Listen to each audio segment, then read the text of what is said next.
ഓം നമഃശിവായ. എല്ലാവർക്കും നമസ്കാരം. ഭാരതത്തിൻ്റെ ഏറ്റവും വലിയ സംഭാവന എന്നത് ധർമ്മത്തെപ്പറ്റിയുള്ള കാഴ്ചപ്പാടാണ്. ധർമ്മമാണ് ഭാരതത്തിൻ്റെ ഏറ്റവും വലിയ ശക്തി. ധർമ്മമാണ് നമ്മുടെ ഏറ്റവും വലിയ കവചം, നമ്മളെ പ്രൊട്ടക്റ്റ് ചെയ്യുന്നത്. അതാണ് ധർമ്മോ രക്ഷതി രക്ഷിതഃ എന്ന് പറയാനുള്ള കാരണം അതാണ്. ആരാണോ ധർമ്മത്തെ പരിപാലിക്കുന്നത്, ധർമ്മത്തെ സംരക്ഷിക്കുന്നത്, അവൻ്റെ ജീവിതത്തിലൂടെ അവനെ ധർമ്മം പരിപാലിക്കുന്നു എന്നുള്ളതാണ്. ഇതാണ് ഭാരതീയമായ ഒരു കാഴ്ചപ്പാട്. അതുകൊണ്ട് ഒരാൾ പോലും ധർമ്മത്തിൽ നിന്ന് വ്യതിചലിക്കാൻ പാടില്ല എന്നുള്ളതാണ്.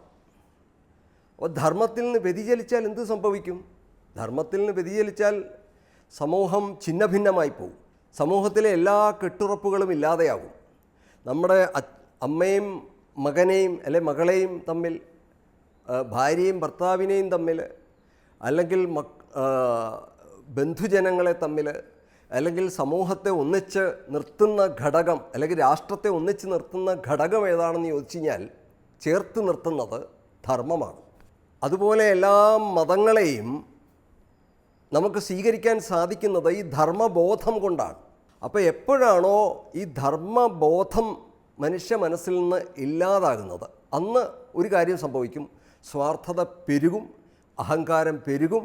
അതുവഴിക്ക് നമ്മുടെ തന്നെ നാശം, അത് നമ്മുടെ സമൂഹത്തിൽ നടന്നുകൊണ്ടിരിക്കുകയാണ്. കുടുംബത്തിൻ്റെ നാശം, വ്യക്തികളുടെ നാശം, വിവാഹ ജീവിതങ്ങളിൽ അവരുടെ ആ വിവാഹജീവിതം പൊലിഞ്ഞു പോവുക, അതുപോലെ തന്നെ കുറ്റവാളികളായി പോവുക, അടുത്ത തലമുറ വഴി ദിശാബോധം നഷ്ടപ്പെട്ട് സഞ്ചരിക്കുക, മയക്കുമരുന്നിന് അടിമകളായിത്തീരുക. ഇതെല്ലാം നമ്മുടെ സമൂഹത്തിൽ സംഭവിച്ചുകൊണ്ടിരിക്കുന്നത് ധർമ്മബോധം നഷ്ടപ്പെട്ടുകൊണ്ടിരിക്കുന്നതിൻ്റെ തെളിവാണ്. ഞാൻ അമ്മ പറഞ്ഞ ഒരു ഉദാഹരണ സംഭവകഥ ഇവിടെ ഓർമ്മിക്കുകയാണ്. അതായത് ചൈനയിൽ ലോകാത്ഭുതങ്ങളിൽ ഒന്നായിട്ടുള്ള ഒരു വലിയ വൻമതിൽ, ചൈനയുടെ വൻമതിൽ ഇന്നും ലോകത്തിലൊരു അത്ഭുതമായിട്ട് നിലകൊള്ളുകയാണ്.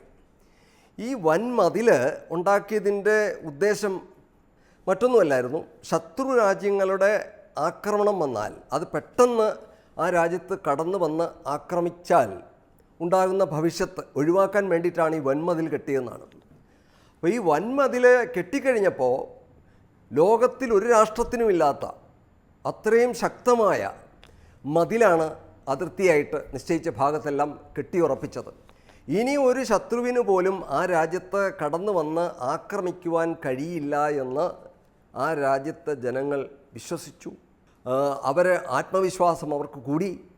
ഇനി ഒരു രാഷ്ട്രത്തിലെ ഒരു ശത്രുവിനും തങ്ങളെ ആക്രമിച്ച് കീഴടക്കുക സാധ്യമല്ല എന്നവർ നിശ്ചയിച്ച് ഉറപ്പിക്കുക തന്നെ ചെയ്തു.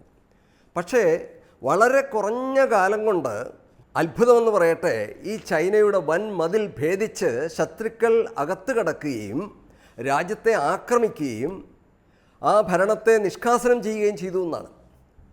അപ്പോൾ ഇതിനെപ്പറ്റി ഒരു പഠനം നടത്തിയപ്പോൾ എന്തുകൊണ്ടാണത് സംഭവിക്കാൻ കാരണം എന്നുള്ളതിനെപ്പറ്റി ഒരു പഠനം നടത്തിയപ്പോൾ കേട്ട സംഭവമാണ്. അപ്പോൾ അതിപ്രകാരമാണ് പറയുന്നത്. കാരണം അവിടെ കാവൽ നിന്നിരുന്ന, ഈ വൻമതിൽ കെട്ടിയിട്ട് അതിന് കാവലേർപ്പെടുത്തിയിരുന്നു. ആ കാവൽ നിന്നിരുന്ന ആൾക്കാരെ ശത്രു രാജ്യങ്ങളിലെ ആൾക്കാർ സ്വാധീനിച്ചു. ധനം കൊടുത്ത് അവർക്ക് വേണ്ട ആവശ്യങ്ങൾ നിർവഹിച്ചു കൊടുത്തുകൊണ്ട് അവരെ സ്വാധീനിച്ചു എന്നുള്ളതാണ്. അവർ സ്വാധീനിച്ചു കഴിഞ്ഞപ്പോൾ അവർക്ക് അകത്ത് കിടക്കാൻ എളുപ്പമായി. വൻമതിലൊന്നും ഒരു തടസ്സമായില്ല. അതിൻ്റെ ദ്വാരങ്ങളെല്ലാം തുറക്കപ്പെട്ടു, ശത്രുക്കൾക്ക് വേണ്ടി തുറന്നു കൊടുത്തു. അപ്പോൾ സത്യത്തിൽ ആരാണ് ശത്രു? നമ്മുടെ ഉള്ളിലെ അധാർമിക ബോധമാണ് നമ്മുടെ ഏറ്റവും വലിയ ശത്രു. ധർമ്മബോധമാണ് നമ്മുടെ കെട്ടുറപ്പ്, ധർമ്മബോധമാണ് നമ്മുടെ കവചം എന്ന് പറയുന്നത് സത്യമാണ്. നമ്മുടെ ഏറ്റവും വലിയ ശക്തിയും അതാണ്. അപ്പോൾ ധർമ്മബോധമില്ലാത്ത ജനങ്ങൾ നമ്മുടെ സമൂഹത്തിൽ ഉണ്ടാകുകയാണെങ്കിൽ അതിൻ്റെ അപചയങ്ങളാണ് ഇന്ന് നമ്മുടെ സമൂഹം, അതിൻ്റെ ദുരിതങ്ങളാണ് ഏറ്റുവാങ്ങിക്കൊണ്ടിരിക്കുന്നത്. അമ്മ പറയാറുള്ളൊരു ഉദാഹരണം, ഒരു വലിയ അജാനബാഹുവായ ഒരാൾ, അതിശക്തൻ എന്ന് കാണുന്ന കാഴ്ചയിൽ അതിശക്തനായ ഒരാൾ, ആ ആളുടെ മുമ്പിൽ ഒരു കുപ്പി അല്ലെ മദ്യം കൊടുക്കുകയാണെങ്കിൽ, അവൻ്റെ കൈ അതിന് വേണ്ടിയിട്ട് നീളുകയാണെങ്കിൽ അവനെ നമ്മൾ കരുത്തൻ എന്നല്ല പറയുക, ദുർബലൻ എന്നാണ്. കാരണം അവനെ സ്വാധീനിക്കാൻ ഒരു കുപ്പി മദ്യത്തിന് സാധിച്ചുവെങ്കിൽ അവൻ വെറും ദുർബല മനസ്സാണ്. ഈ ഒരു കുപ്പി മദ്യം കൊണ്ട് ഇവനെ വേണമെങ്കിൽ ഒരു കൊലപാതകിയാക്കി മാറ്റാം, അല്ലെ മറ്റ് ദുഷ്കർമ്മങ്ങളിലേക്ക് ഇവനെ കൊണ്ടുവരാൻ സാധിക്കും. അവൻ്റെ കുടുംബത്തെ നശിപ്പിക്കാം, അവൻ്റെ രാഷ്ട്രത്തെ നശിപ്പിക്കാം, സമൂഹത്തെ നശിപ്പിക്കാം. ഇതെല്ലാം സ്വാധീനിക്കുവാൻ സാധിക്കും. ഇത്തരം കാര്യങ്ങളിലൂടെ ഒരു ദുർബലനായ ഒരു മനുഷ്യനെ കൊണ്ട് ആണ് എല്ലാ അധാർമിക വൃത്തികളും ഇവിടെ നടന്നുകൊണ്ടിരിക്കുന്നത്.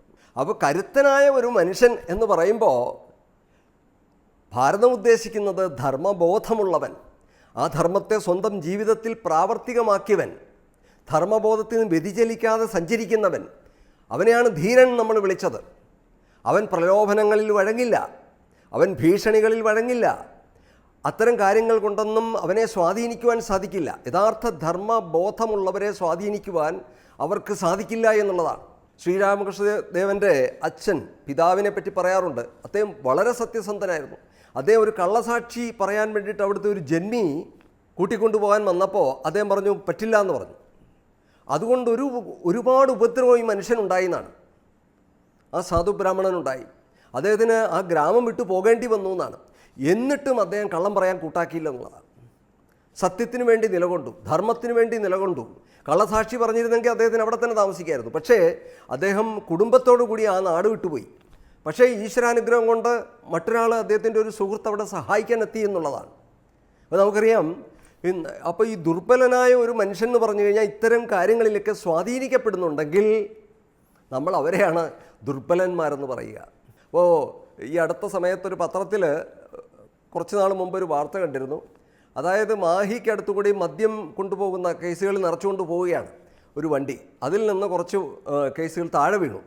അപ്പോൾ വീണ് കഴിഞ്ഞപ്പോൾ ഈ വണ്ടിയിലുള്ളവർ അറിയുന്നില്ല, ഇവരങ്ങ് പോവുകയാണ്. അപ്പോൾ അത് കണ്ടുകൊണ്ട് വരുന്ന മറ്റു വാഹനങ്ങൾ വന്നവർ പലരും, സ്കൂട്ടറിലുള്ളവരും ഓട്ടോറിക്ഷയിലുള്ളവരും കാറുകളും എല്ലാം അവിടെ നിർത്തിയിട്ട് ഇതെല്ലാം പെറുക്കിയെടുക്കാൻ വേണ്ടി നടക്കുകയാണ്. വെറും യാചകന്മാർ. അപ്പോൾ ഇത്തരം കാര്യങ്ങളുടെ പിന്നിൽ അവൻ യാചകനായി തീരുകയാണ്. അപ്പോൾ ധർമ്മം കൊടുക്കാൻ പഠിപ്പിച്ചു, അധർമ്മം എടുക്കാൻ പഠിപ്പിച്ചു. മറ്റുള്ളവൻ്റെ കൂടി എടുക്കാൻ പഠിപ്പിക്കുന്നതാണ് അധർമ്മം, തട്ടിയെടുക്കാൻ പഠിപ്പിക്കുന്നതാണ്. അപ്പോൾ ഈ ധർമ്മബോധമാണ് നമ്മുടെ സമൂഹത്തിന് ഇന്ന് ആവശ്യം, എന്നും ആവശ്യം. അതുകൊണ്ട് ഈ ധർമ്മബോധത്തിൽ നിന്ന് ഒരിക്കലും നമ്മൾ വ്യതിചലിക്കാതെ ഇരിക്കുവാനാണ് നമ്മുടെ ഋഷീശ്വരന്മാർ ഇതെല്ലാം നിർമ്മിച്ചിട്ടുള്ളത്.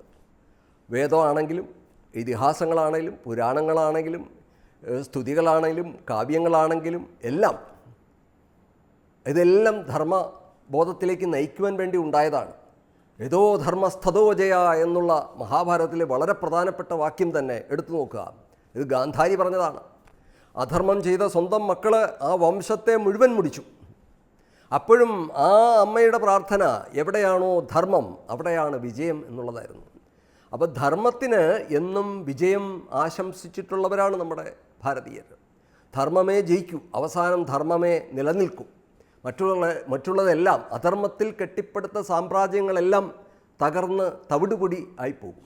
പക്ഷേ ധർമ്മത്തിൽ കെട്ടിപ്പടുക്കുന്നതെല്ലാം ശാശ്വതമായി നിലനിർത്താൻ നമുക്ക് സഹായിക്കുന്നു എന്നുള്ളതാണ്.